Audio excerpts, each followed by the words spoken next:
Voy a la línea telefónica, le agradezco mucho que nos tome la llamada. Carlos Leos, analista financiero. Carlos, ¿cómo estás? Muy buenos días. Hola, David, muy buenos días. Muchas gracias por la invitación. Muy bien. Oye, pues ha generado como nerviosismo, es la percepción que me ha dejado, aunque tú sabes bien de ese tema, por eso te hacemos la llamada. Ha generado nerviosismo el anuncio de la salida de Agustín Carstens del Banco de México y esta situación de que se va al Banco de Pagos Internacionales. Generó mucha especulación, aunque él incluso ya aclaró que no se va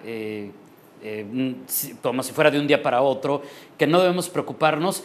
Pero, ¿cuál es la realidad de todo esto y cuáles son los puntos importantes de esta transición que se daría, según dice el propio Carstens, a mediados del próximo año? En el ámbito de la especulación, Carlos, se hablaba mucho de que, híjole, ¿qué ve Carstens venir que prefiere irse?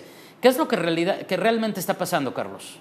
Bueno, primero habría que remontarnos a que el doctor Carstens desde el 2011 se ha postulado para ser director gerente del Fondo Monetario Internacional, el cual los países de América Latina apoyaron su candidatura. Sin embargo, los Estados Unidos manifestaron que ellos no le darían su apoyo, que se lo darían a la actual directora Lagarde. ¿Y por qué nos vamos al antecedente?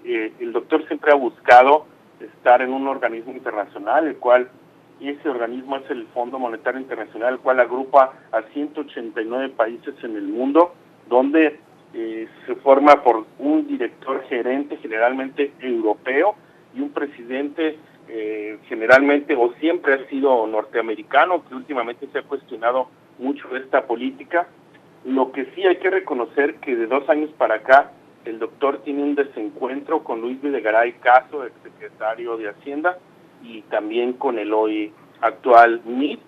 ¿Por qué? Porque cuando el doctor hace anuncios en el sentido de que el próximo presupuesto del 2017 merece hacer un recorte debido a la baja en la expectativa de crecimiento, al día siguiente salía el secretario a desmentir, propone algo y su contraparte, el presidente de la República, parece ser una persona intolerante donde nada más su objetivo, su voz es escuchada, y aunque el director haya aclarado que esos desencuentros no forman parte de su salida, yo creo que sí, y le abona pues a la cuestión más peligrosa de todos, que es la especulación. Ayer el tipo de cambio llegó 20,75, prácticamente a los 21 pesos, llegó a los 21.05 cerca de la 1 de la tarde, y la especulación en el mercado local, aquí 375 centros cambiarios, se volcaron del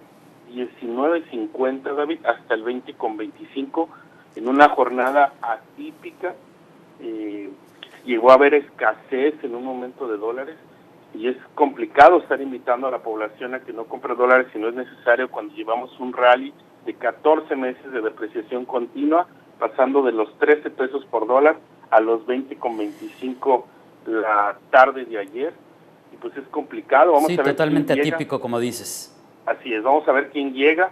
Tenemos, pues ayer se hablaba de Alejandro Werner, que es director del Departamento del Hemisferio Occidental del Fondo Monetario Internacional.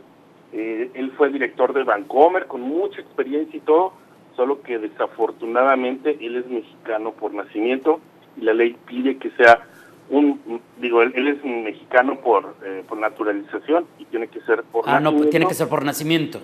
Así es, entonces solamente quedarían Manuel Ramos Francia y Miguel Mesmacher como probables sucesores. Uno es subdirector de Banxico y el otro es director de la Secretaría, subdirector de la Secretaría de Hacienda y Crédito Público, y hay un tercer as bajo la manga, que no es ni más ni menos que Luis Videgaray Caso.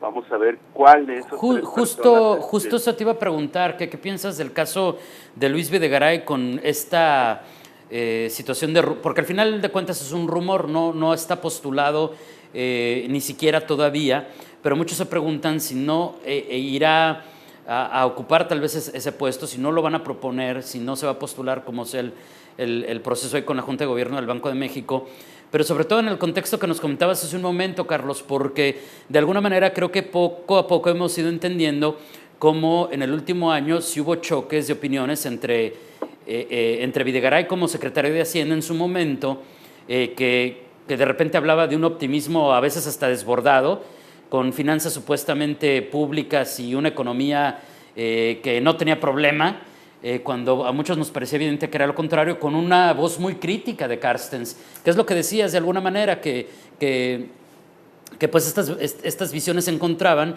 pero si ahorita vemos eso con el dólar y entendemos esa situación de choque, si se vale utilizar esa palabra, ¿no va a generar más nerviosismo y preocupación el hecho de que consideran a Luis Videgaray?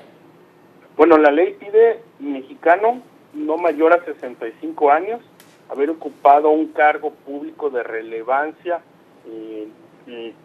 y esos requisitos los cumple cabalmente. Y la otra es, la más importante, es que el gobernador es designado por el presidente Peña Nieto y ratificado por el Senado.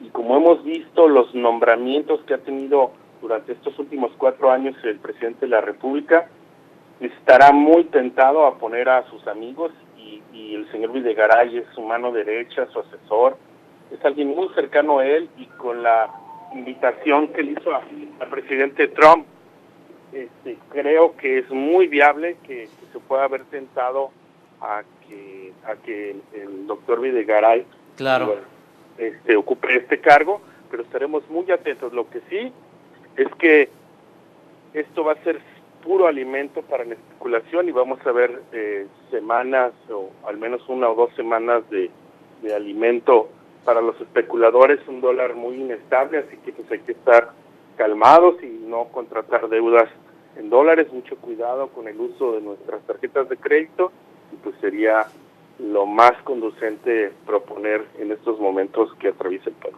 Hacer lo nuestro como ciudadanos para evitar los efectos de esta especulación, solamente comprar lo que necesitemos cuando hablamos de dólares. Lo peor que podemos hacer son compras de pánico, eso es una lección que ya hemos aprendido, Carlos, gracias también a tu asesoría. Pero ¿qué podemos esperar? ¿Tú qué pensarías que va a suceder? Porque ya nos hablaste de cómo ayer de manera típica el peso perdió terreno por estas circunstancias, por esta situación del anuncio de la salida de Carstens del Banco de México. ¿Cómo va esta mañana y qué podemos esperar? ¿Qué crees que puede suceder en el transcurso de esta jornada antes del cierre de la semana? Bueno, ayer se dio con un elemento coincidente que pareciera insuficiente el acuerdo de la OPEP, va a ser el recorte en la producción de petróleo, pero ya nos ayudará este crudo invierno que viene encima. Entonces ese elemento de cómo el mercado vio insuficiente el recorte por la OPEP, aunque México no es miembro de ese organismo, pues nos veremos beneficiados. Y horas después el anuncio de Carstens, pues fue el acabose para tener un jueves complicado. Yo creo que el tipo de cambio seguirá en los 20,60, 20,50 el tipo de cambio en operaciones de mayoreo, y estará muy atento a índices económicos de los Estados Unidos, sobre todo con la generación de empleo y de producción agrícola, en donde de estos de salir a positivos de manera como se espera, pues tendremos prácticamente garantizado que el próximo 14 de diciembre el Tesoro de Estados Unidos incrementará el costo de su dinero, es decir, subirá la tasa de interés, y México pues muy probablemente hará lo propio, por lo que el nuevo nombramiento o la propuesta no se dará más allá de los mediados de la próxima semana. Pues estaremos muy atentos a todos estos cambios, a todos estos efectos, y ya tendremos tiempo de seguir analizando esta situación. Para acabar, Carlos, ya vimos que esta situación que vivimos es multifactorial. Uno de tantos elementos, como bien dices, fue lo Carstens, pero hubo otros que están sobre la mesa. Pero también esta semana se habló mucho de lo que decías del petróleo, y por otro lado, lo del aumento al salario mínimo. ¿Esto juega algún papel en este momento con nuestra economía, con todos estos elementos, o es algo que debemos de ver aparte?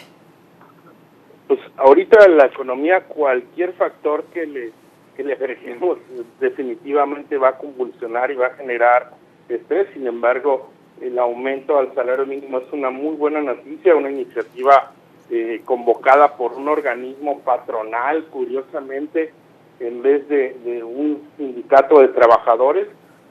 Yo creo que no le genera tanta presión como pudiéramos verlo, pero esperamos tener muy buenas noticias, aunque la propuesta bien está bien intencionada, a mí se me hace insuficiente el incremento al salario mínimo, que debería de rondar por lo menos 500 pesos al día. Pero ya tengo mi candidato para la próxima semana, que será Manuel Ramos France, y por supuesto en segundo lugar Luis Videgaray Caso. Vamos a ver cuál de estas dos posturas es el que llega finalmente a ser propuesto por el presidente de la República. Y platicaremos al respecto, si me lo permites, Carlos. Claro que sí, David, te mando un abrazo y de antemano un honor participar en tu programa. Al contrario, gracias por tu tiempo, muy buenos días. Que tengas muy buenos días.